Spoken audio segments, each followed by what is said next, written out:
It's your boy Hustle back again.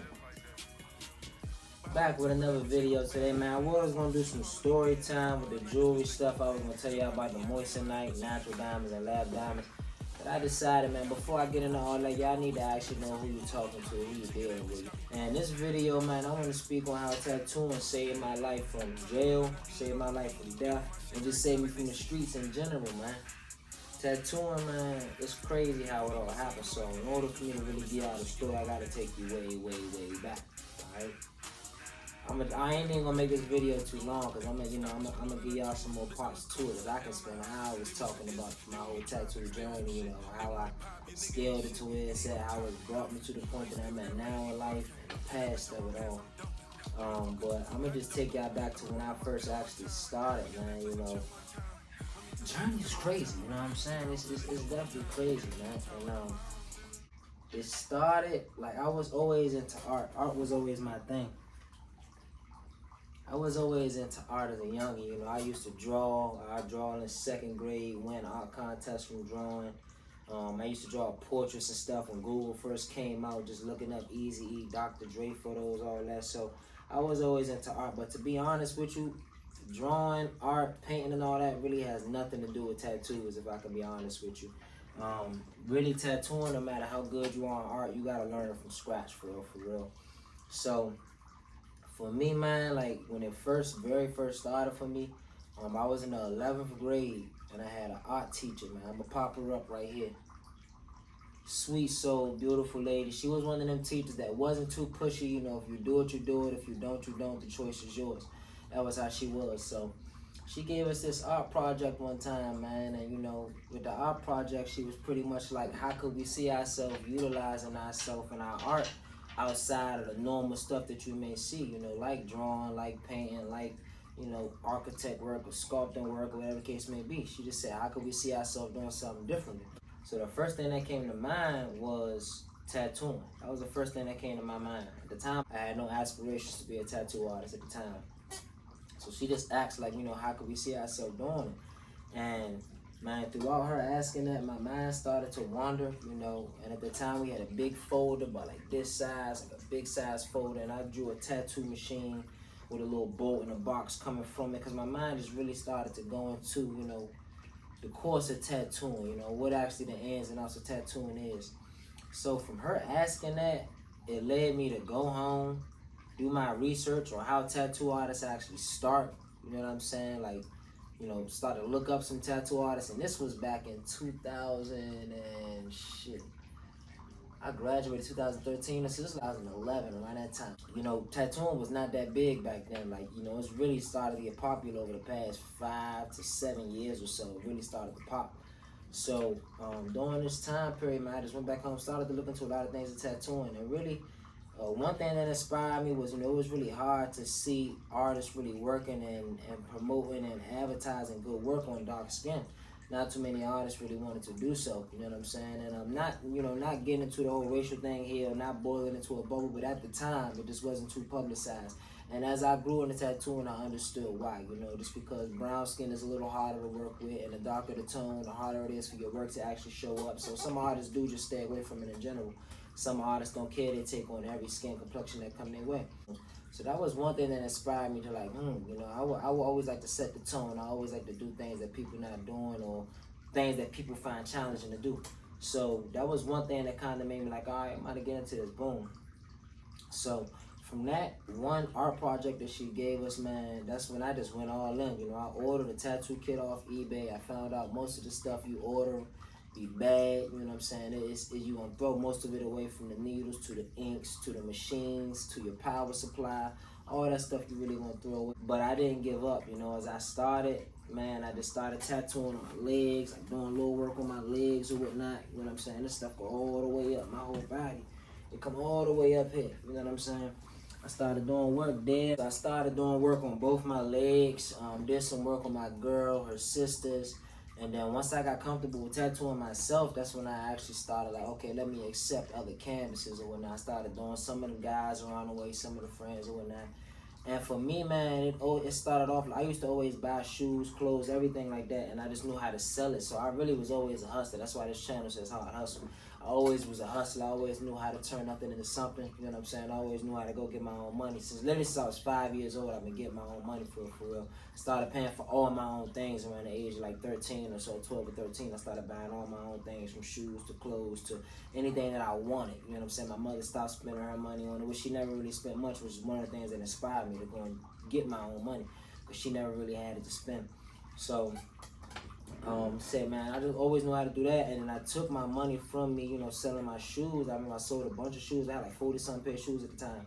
I sold a good amount of shoes. That's when I went in on the tattoo supplies, ordered my tattoo supplies. Like I said, started practicing them myself, which led to me then, you know, practicing on other people and whatnot.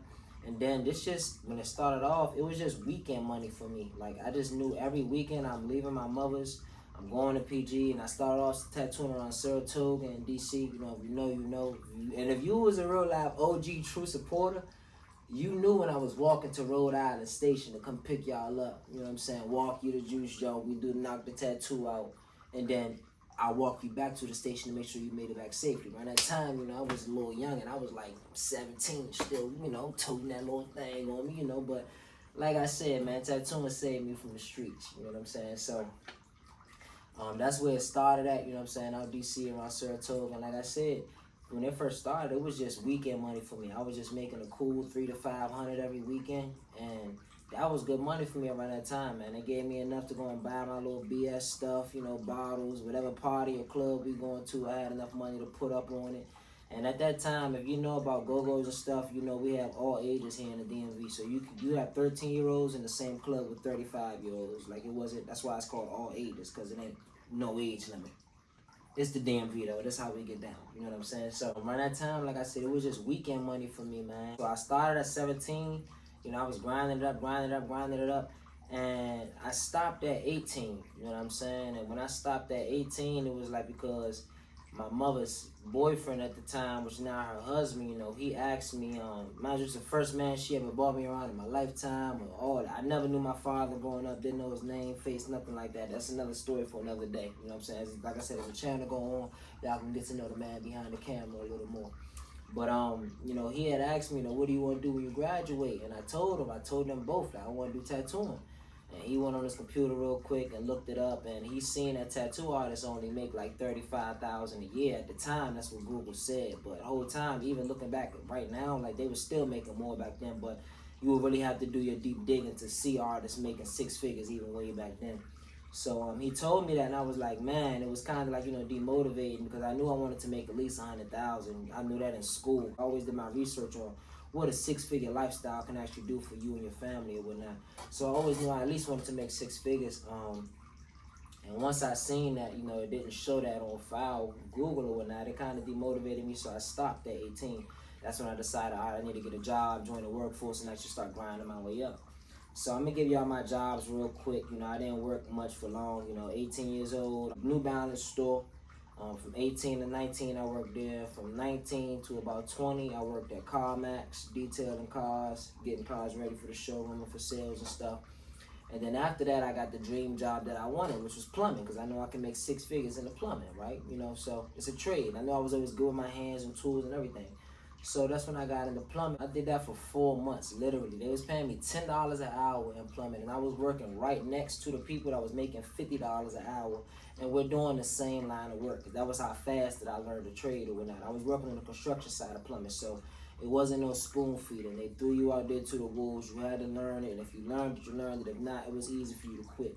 So I learned a lot very fast within that 4-month time frame, to the point where I kind of got bored with it, and I just seen the foreman, who was supposedly making the six figures a year, the 100,000 a year. I seen him just dragging his feet every day, just kind of walking in like.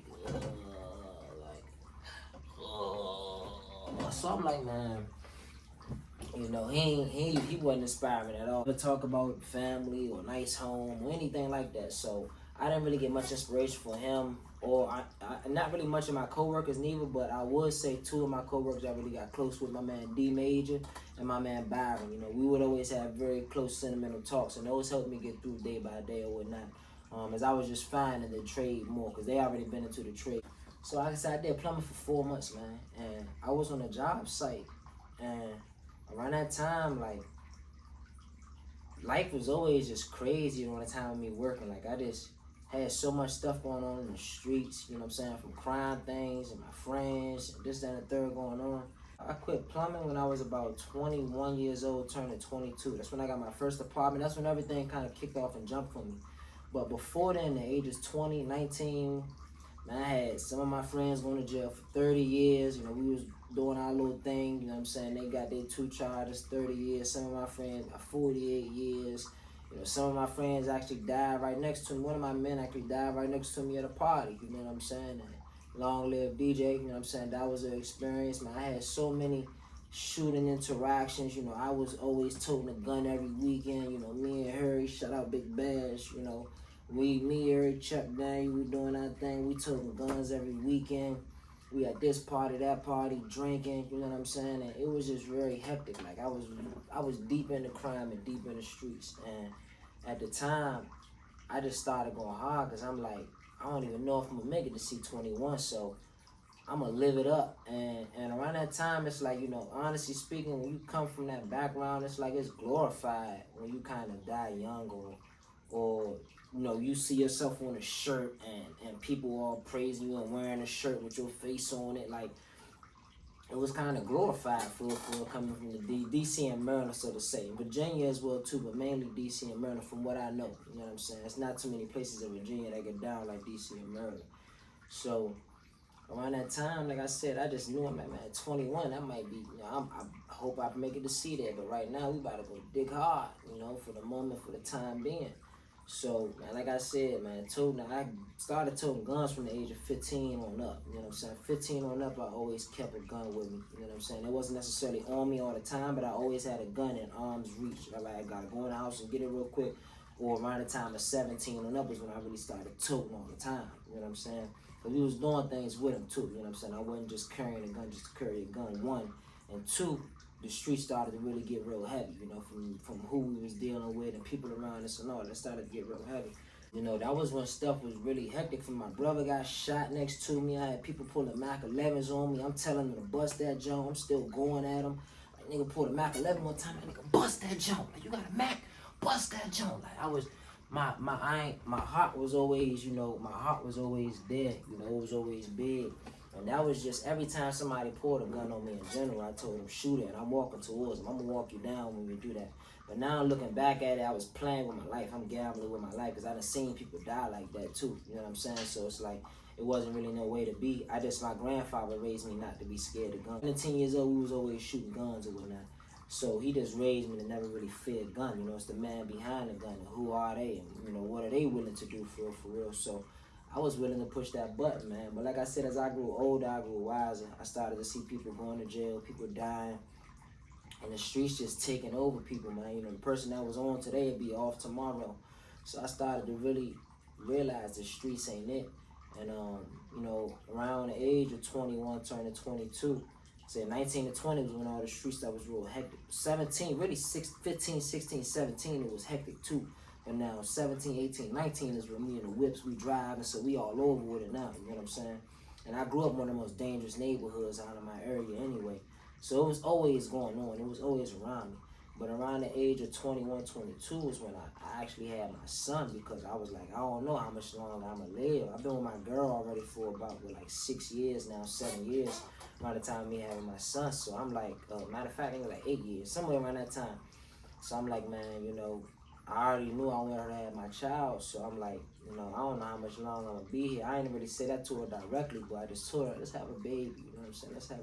I'm gonna have a child. I started doing research on how to have a son, what positions, you know, protein in your body, all this. It was all planned and calculated. Everything in my life I manifested, even down to my girl. She walked past me, I said, I'm gonna get her. That's my lady. Till this day, she in the room sleeping right now with 2 of my kids, you know what I'm saying? So everything was always manifested, even up to this point. I'm still continuing to manifest everything in my life, you know? It's just, once you learn it, you learn it. But back then, I was doing it unconsciously, you know what I'm saying? Now I do it subconsciously and consciously, because I know what I'm doing with it now. So, you know, 21, 22 is when we got the first crib. My son was born. And that was when I started paying bills. And that's when I picked that tattoo machine back up, man. You know, when I first picked the machine back up, it was rough. I remember my first day, my first week that I quit my job. I had made $300 that Sunday, which was what I was getting paid a week. I said I was getting $10 an hour. So I was getting paid like $300 a week anyway. So I made that in one day, and I was like, oh yeah, it's on. Like I ain't looking back. You know what I'm saying? I was already listening to motivational speeches. My man Jim Rohn, big shout out Jim Rohn, man, real hard body guy. You know what I'm saying? He's a philosopher, great philosopher. If you don't know, tap into him. That's the reason why I quit my job and jumped out there on faith to begin with. Then I started reading and elevating my mind and stuff. But you know, listening to motivational speeches, and then I quit the job or whatnot. Did that first, I made that $300.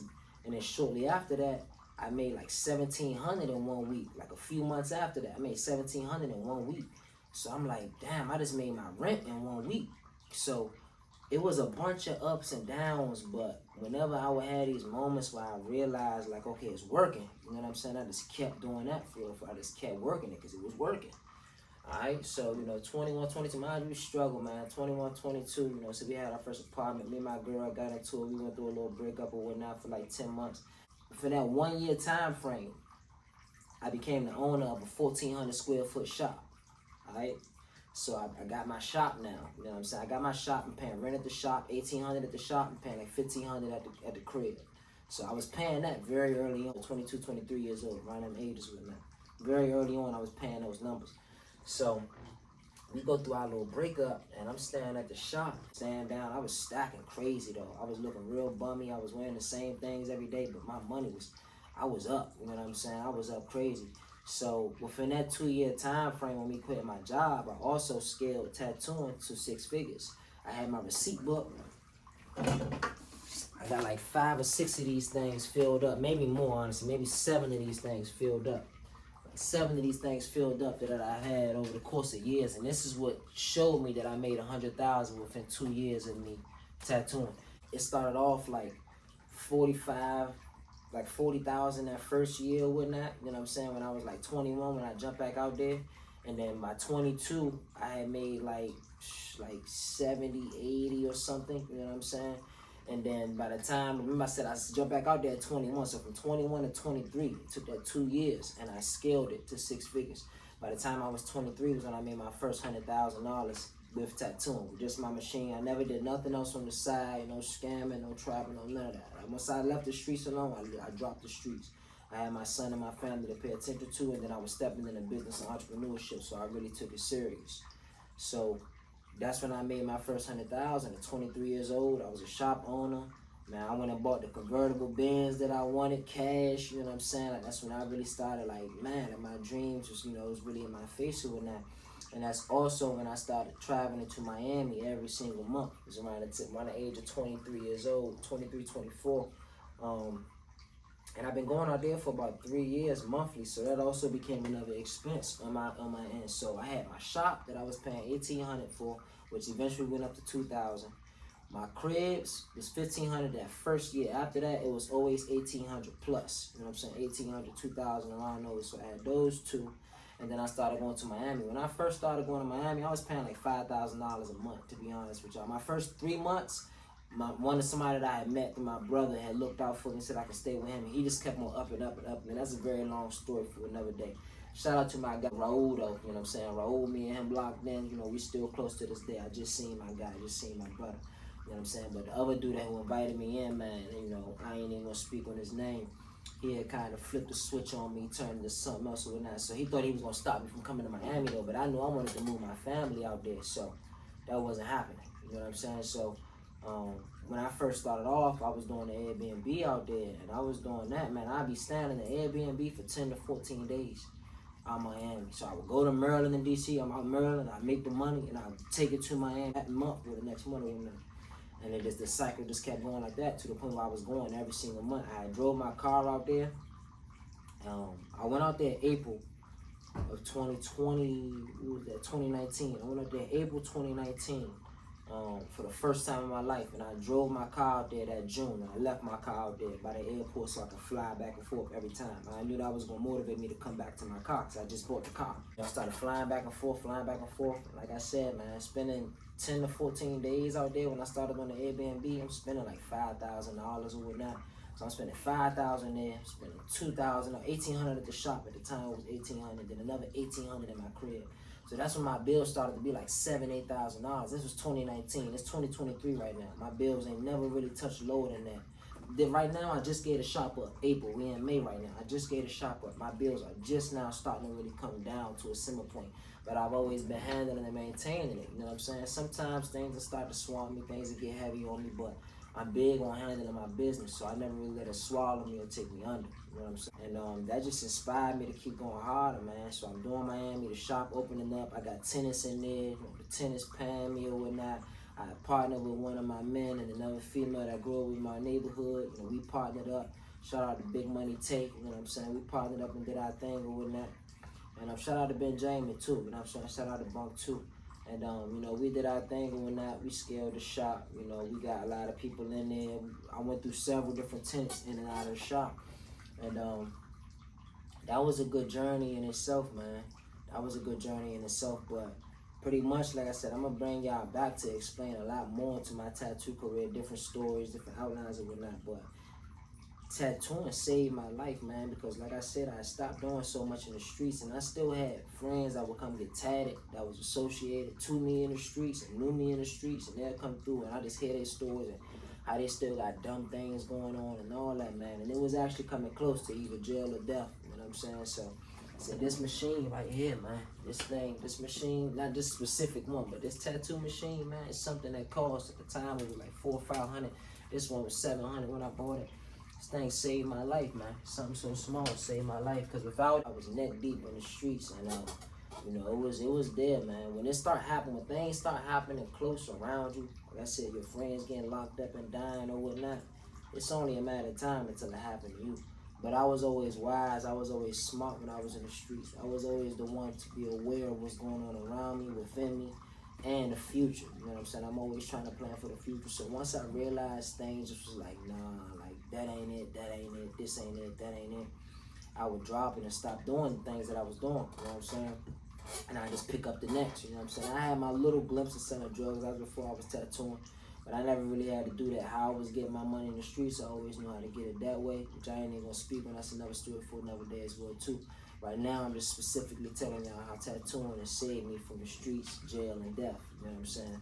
And that's just because once I started getting that money like that, man, I really felt no need to go to the streets. I'm making more money than all of my peers around me.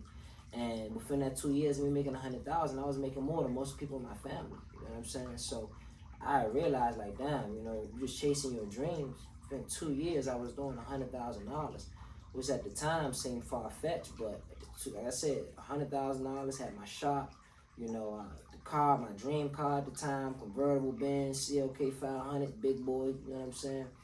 And that was it for me, man. You know, that was very inspiring. And then shortly after that, I started going to Miami every month. So my life changed very fast, and lots of struggles. You know, I done had to stay in the shop with my family. I done had to stay in the shop by myself. You know, there were plenty of times with the bills to catch up. You know what I'm saying? But I kept it coming in, and even still to this day, man. Like, don't think that it'll stop though. You know, we still got it coming in now. You know, we still keep it coming in. You know what I'm saying? It ain't really stopped or slow up since then. That's why I said I'm really a hustler, man. Like when the hustle is in you, you know what I'm saying? There's nothing to you to really get this money like this, you know. You really, and the craziest part to me, what was the most craziest, is I would always think myself to the money. Like a lot of people don't realize, but I'll be throwing out these deals, crazy deals, and working long, crazy hours. I was staying at the shop. So I didn't have no problem going to sleep at 2, 3, 4 in the morning and waking back up at 10, because I'm going upstairs and going to sleep, and I'm coming back downstairs to work. So I didn't have no problem with it. No shower in there, no bathroom, no nothing. I was washing up in the sink. I would eat food however I eat it. I had a little refrigerator, a little microwave, and I was making it work. You know what I'm saying? But I had no problem doing that because I knew I'm going to sleep right here. So I would do these deals and work these long hours, and people don't know. When I started, I remember I seen 15,000. Within like, what month was that? Long live Big Marcus too, man. Big Marcus was the one who inspired me. I had $500 left when I first moved into the shop. Big Marcus, I was talking to Big Marcus, and he told me the power of investing in yourself. I had $500 left. $500 left to my name. And I spent all $500 on needles. You know, I had a video on my old page. I wish I could throw it up, but they disabled me at 54,000, man. Y'all follow me at Hard Hustle 2. Get me back up there, you know. They disabled me, and But yeah, in the video, I had a box of needles, and I just dropped all the needles, and people didn't know. I just spent my last on those needles, but that month, I made 15,000 that month for spending 500. And once I did that, I'm like, 15,000 from 500? Oh yeah, it's all I gotta do is grind. And I knew then, all I had to do was grind, work hard, and this stuff ain't gonna stop coming. It's gonna keep on coming in abundance. And literally since then, I ain't really had like a slow month for me is like 7,000 because my bills was always up there. So a slow month for me is 7,000. And I never really allowed myself to really do anything less than that. So man, like I said, once I realized that, like, this shit just keep coming, and I made the 6 figures I wanted. I never looked back, man, until this day. I just got done working a few hours ago. I'm making 1,000 tomorrow. Excuse me, another 1,000 on Saturday. Like this just was light. I ain't showing what's on the phone, what's on the accounts, what's in crypto, what's in all that. This just some light cash, And yeah, man, I said it's once I realized that this stuff just keep coming in, man, I ain't never looked back. I taught my girl how to do hair. When I taught her how to do hair, taught her about entrepreneurship. By the time she was pregnant with my son, I told her, like, you ain't going back to your jobs. You gotta work for yourself. The same way I'm doing it right now. I'm a few months in, but you can do the same thing I'm doing. I told her, when she was pregnant at the time, I said, go ahead, start right here in the house. Just start doing your clients, start posting the hair that you do on your sisters. Post it to Instagram, and you'll start getting clients in.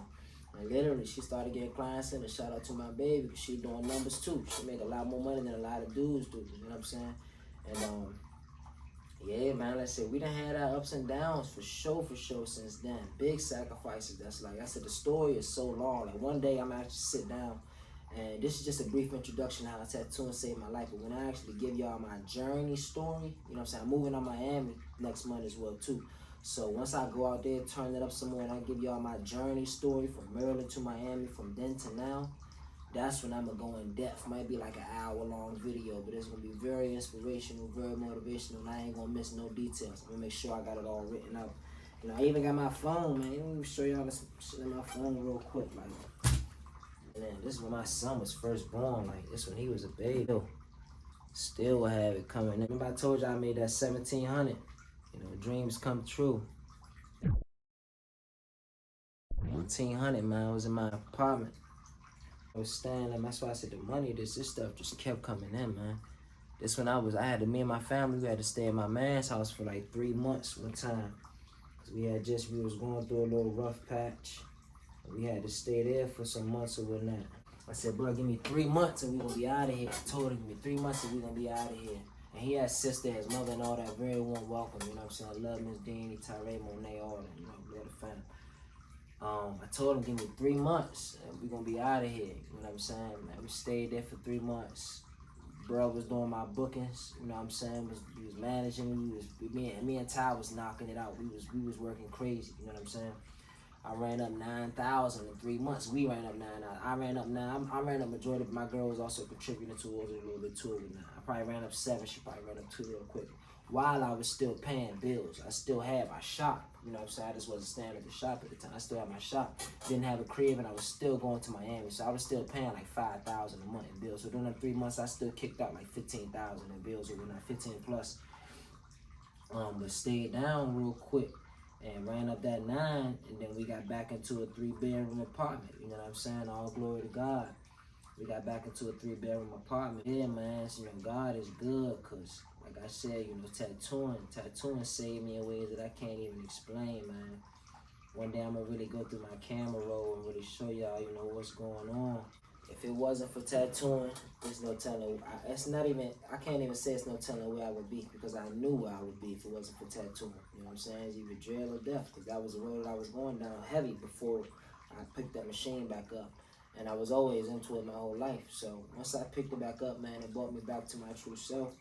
It changed some things, and like I said, man, this ain't stopped, man. Run through this, run this.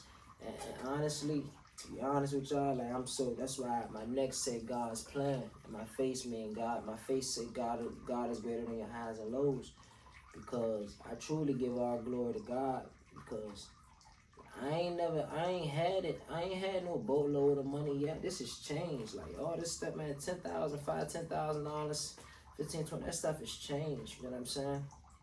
But I have yet to really have like 20,000 and 25,000 at one time, 50,000 at one time, like what a lot of people really be having because of accidents or they scamming or trapping or whatever the case may be.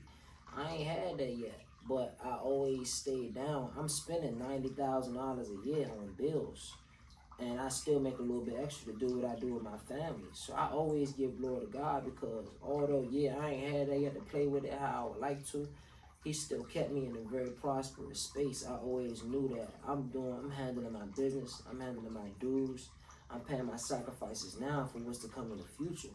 A lot of people, they cut themselves short. They want to ball so much and do dumb stuff first that they cheat themselves. They cheat the process of success just for 25, 30, 50,000, 100,000 in cash just to take a picture like this. And next thing you know, they done now. They done. They ain't having no more money. They ain't having no motion or nothing. They done. And then you got to try to work yourself back to that space. So I always seen that. I knew that in the streets. I seen a lot of my guys do it. I seen guys in general do it. And I know I don't want to be that. I don't want to be that way. I know I didn't want to be that way. You know what I'm saying? So I said, I'm much better off kicking that money out right now. And I'm going to get mine when it comes. He going to bless me how he bless me. He going to bless us how he bless us. You know, we always stay down as a family. My son had to stay in the shop with us and all that.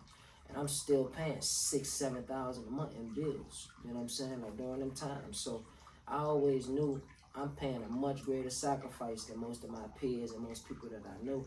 And most family members. I'm paying more than my mother, her husband. I'm paying more than basically everybody that I knew personally. I didn't know anybody personally that was paying more in bills than me. And still to this day, I really can't think of anybody at the top of my head that I know that paid more. Off YouTube, yeah, people that say they pay 40, 50,000, 100,000 in bills, but directly, I don't know anybody that paid more in bills than me. You know what I'm saying? So it's still been a sacrifice, but that's why they say it get greater later, man, because I'm thankful we still keep this in. I know how to spend it. I know how to work it. I know when I need to do certain things to accumulate it, to put it in certain places. And we keep it going, man. But, you know, I ain't going to drag y'all for too long, man. It's just a brief story. I'm going to come back in with so much more to really tell y'all what's going on. Like I said, it's just a brief story to tell y'all how tattooing has saved me. Tattooing has saved me from jail, death, the streets, you know. Like I said, you know, we keep the dog food coming in, you know what I'm saying? And I ain't talking about drugs, you know, I'm talking about this money because it ain't nothing. You know, God is the real winner. This ain't it. This cool, but without him, you can't be blessed with it. You know what I'm saying? So, Hustle checking out. Hustle gonna check back in. Like I said, man, I thank God for this machine right here. Without this wouldn't be possible. Hustle. Out.